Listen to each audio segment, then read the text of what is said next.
Welcome to my channel, where we discuss everything and all things politics, economy, and development in Nigeria and around the world. On Friday, the Supreme Court returned Dr. Alex Otti as the duly elected governor of Abia State. He was able to overcome the challenges and the petitions written against his emergence as governor by the All Progressive Congress, APC, and the People's Democratic Party. And the Supreme Court has settled the matter once and for all. Dr. Alex Otti is the duly elected governor of Abia State. And he has no other encumbrances stopping him from performing his duties as the governor of Abia State.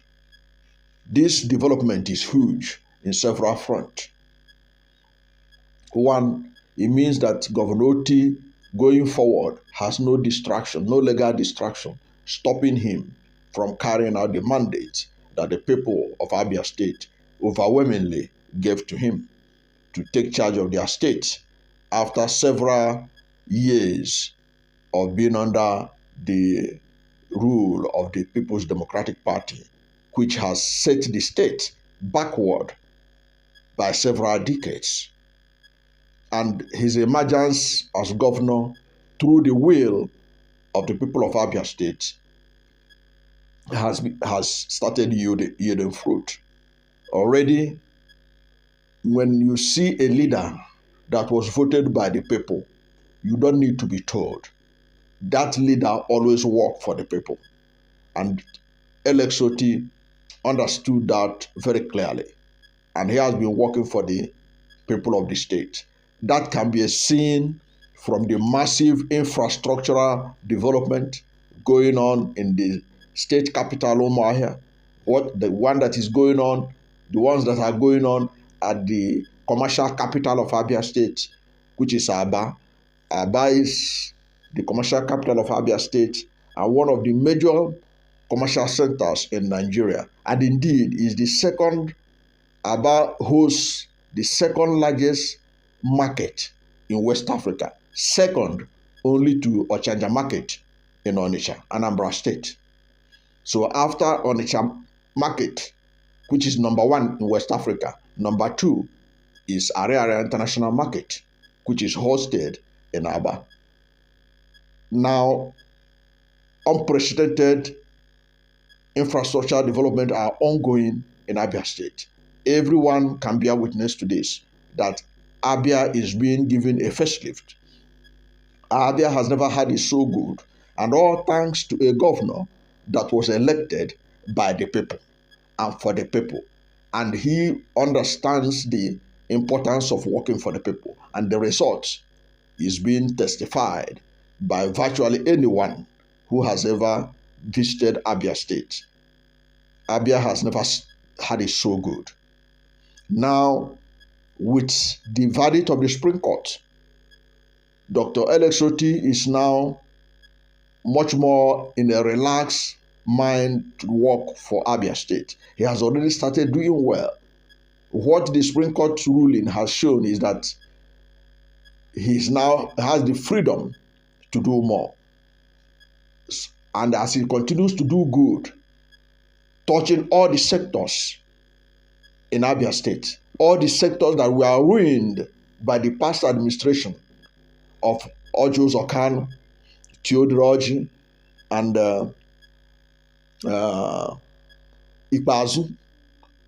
Those were the wasted, to be considered the wasted years or the years of the low cost in Abia State.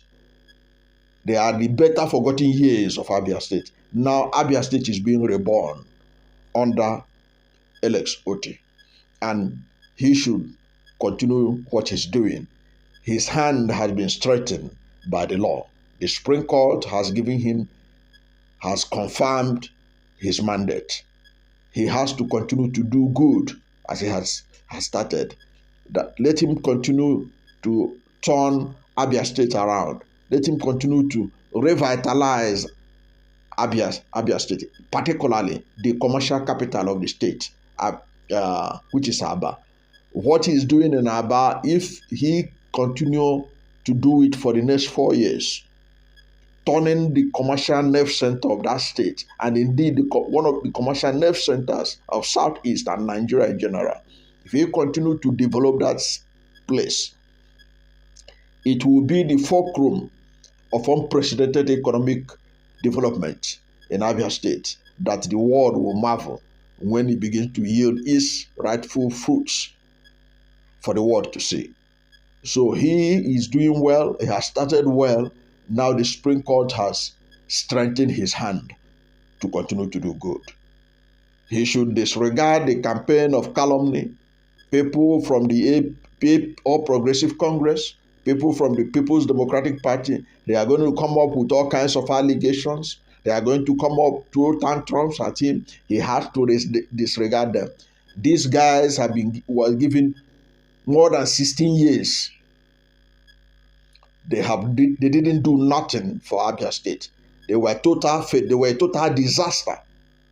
They were not paying lecturers salary for several years. Many schools in Abia State under PDP were disaccredited by the accrediting institutions in Nigeria because salaries were not paid. The lecturers were not recruited. The ones that are recruited, they are not paid salaries. There were no equipment for the school, no equipment for laboratory, for what have you. It was a total mess that Alex Otti inherited. So it used to amaze me that even the PDP can open their mouth to talk about anything.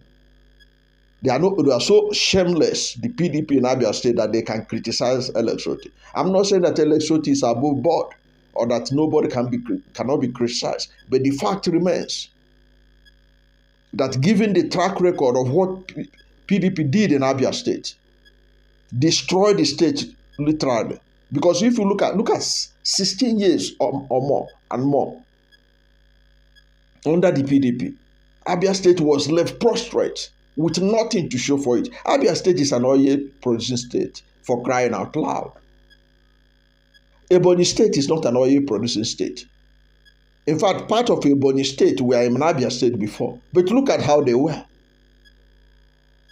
Whatever you may say about Umahi, you may not like his politics, and I don't like his politics.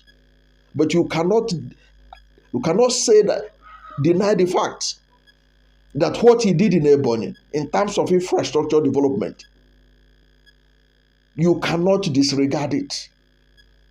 In fact, the governors of Abia State, Theodoroji, Ojo Zokalo, they should be ashamed of themselves when they pass through Abakaliki.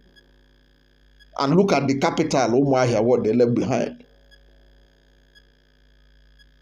Yet, their aides are all around the place writing rubbish about Theodoroji and trying to create impression of that they are opposition. Opposition of what? So that Abia will return to the local years of the PDP or what? The fact remains that Abia is on a new dawn. This new dawn is being propelled by the people of Abia State through the mandate they have given to Alex Otti. Alex Otti should know it, that his victory at the Supreme Court is a reinforcement of the mandate of the people of Abia State. A huge responsibility had been put on him. He cannot afford to disappoint Abia State. He cannot afford to go the way of Theodoroji, the way of Ojo Zokalo, the way of Ikpazu. He has already carved a niche for himself. Let him continue on that path, so that tomorrow, Abia people will be remembering him the way people of Anambra are remembering Mr. Peter Obi. That is what should be his aim, his legacy, to do good for the best, for the generality of the people of Abia State. and forget about any criticism coming from the camp of Ojo Zokalu, Theodoroji, Ipazo, and all their men who were eating fat when the people of Abia were suffering in the past 2 decades or more. So he should be focused. Now is an opportunity for him to stamp his legacy, to show that indeed Abia has a new dawn. The 8 years that he is going to have in Abia State will wipe away the tears of Abia people from what they lost in the past 20 years. And he should thank God that God has given him the privilege to be the vessel to do this. He should not derail. He should put Abia before every other thing. And his legacy will speak for him. And the world will celebrate him. Already, we are proud of him. We celebrate him for what he has done, given the limited resources available to him, given the state of the resources of Abia State.